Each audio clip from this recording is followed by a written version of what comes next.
My best friend cheated on her fiancé during her bachelorette party, but when I told her that she needed to admit what she did, she threatened to expose my past to my new boyfriend. It was my best friend Laura's bachelorette party. I was so happy for her since she was getting married to her high school sweetheart, Anthony, who was my brother. I was her maid of honor, but during the bachelorette party she hired male dancers, and that was something I could not forgive. She slept with every single dancer that she hired. When I confronted her about it, she told me that if I told Anthony that she would tell my boyfriend about me being an adult entertainer in my past. I felt conflicted because this was my brother and my best friend. On one hand, I felt guilty telling Anthony because I knew it would break his heart. On the other hand, I couldn't let my best friend get away with this. It didn't feel right. When we got back from the holiday trip away, Anthony asked us how the trip went, and I looked over at Laura. She had not an ounce of guilt on her face. Laura smiled and said it was very relaxing. She talked about all the fun she had and said that she really needed that time. Anthony told her he was glad that she enjoyed herself and seemed eager to hear all about the trip. The next week, Laura and I talked about the wedding decorations and seating arrangements. Laura asked me a question, but I didn't hear a word she said. The flash of men going to her room replayed in my mind. The guilt was eating me alive. She broke me out of my trance suddenly. "Emily, are you even listening to me?" she asked. I said yes and apologized. We chose the colors for the wedding decorations and left the shop. I decided to tell Anthony about the nights on the trip, but I had no proof. These were heavy accusations without any evidence, but I couldn't let my brother sit there and marry such a manipulative person. The next day, I invited Laura out to brunch at this new restaurant near my house. I put my phone on the edge of the table facing Laura and had a regular girls' chat like we always have.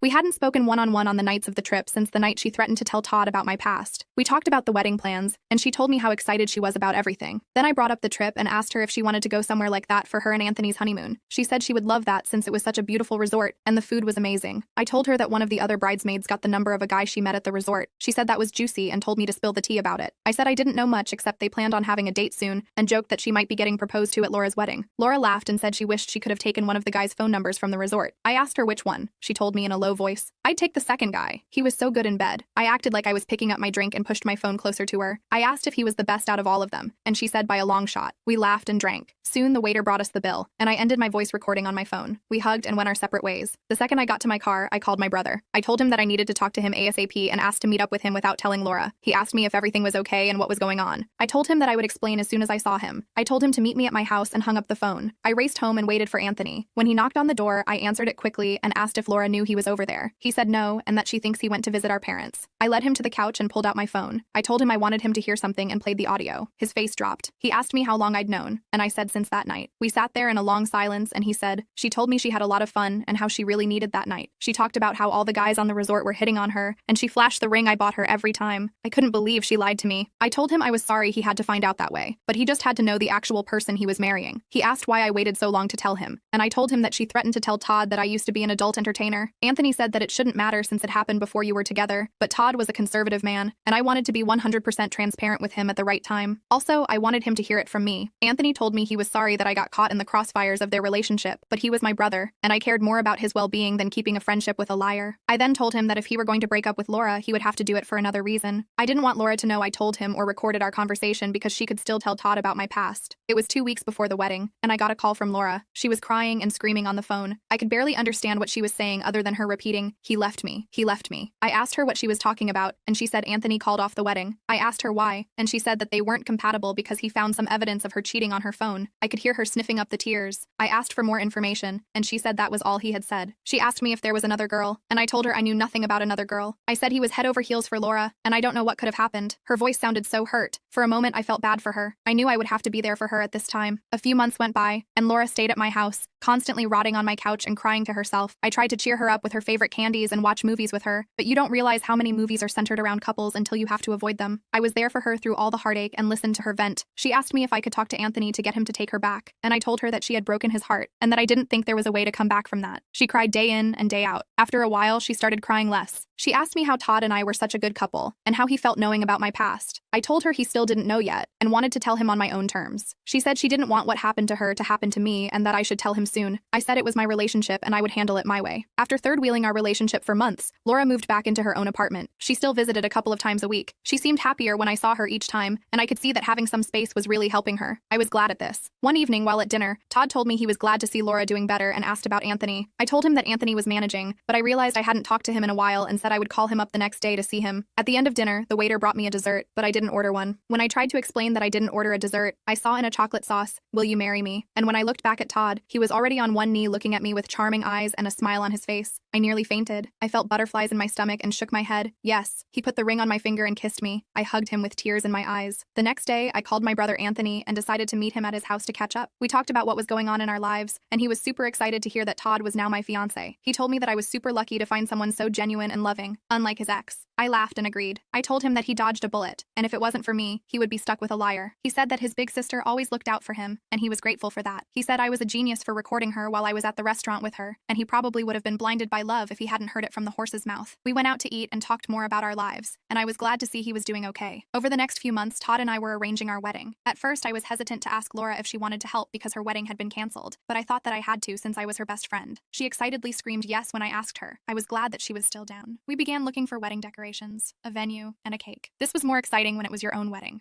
I often daydreamed about me and Todd getting married, and it was coming faster than I expected. Laura and I went out for lunch one Saturday to the same restaurant we had gone to before. She said the food was so good she had to get it again. When I arrived, she got me a gift. It was a cartoon drawing of me and Todd. It was one of those drawings that you get from the fair when you sit down, and the guy draws you and your significant other with crazy proportions like big heads and little bodies. The drawing of me had a huge mouth. I had to laugh. I asked her where did she get this from since the fair hadn't been here for months, and she said knew a guy who sells them. They look so accurate, right? She laughed. I told her most definitely. She said we had to frame it and hang it right on top of the bed once we got married, and I said this would go somewhere, but I'm not sure exactly where yet. We both ordered the same meal we got last time, which was the grilled steak with garlic butter and the seafood paella. It was just as delicious as it was last time. Laura asked if I was nervous about the wedding, and I told her a bit because I hadn't told Todd about my past, and hoped that it wouldn't make that big of a difference. She said it shouldn't if he really loved me for me. I agreed with her, and we enjoyed the rest of our food and left. The wedding day arrived, and it was time for me to walk down the aisle. The soft music was playing, and I made Laura my maid of honor just as she had to me. I was greeted with the smiling faces of our family and friends. I felt nervous, but I was happy. As the officiant was about to let us tell our vows, he asked if anyone objected. A voice from behind me said, "Me," and I thought it was a joke at first, so I laughed. Then I turned around to see it was Laura. Then she said with a stern face, "I'm serious." The crowd gasped, and I asked her what she was doing. She said that she knew that I was the one who broke up her and Anthony's wedding. I stood in shock. She said she overheard me and Anthony's conversation in his house months ago, confessing that I recorded our conversation in the restaurant. I asked her what she was talking about, still denying the accusations. I felt my face turning red and sweat was forming under my arms. She said she bugged Anthony's house after the wedding.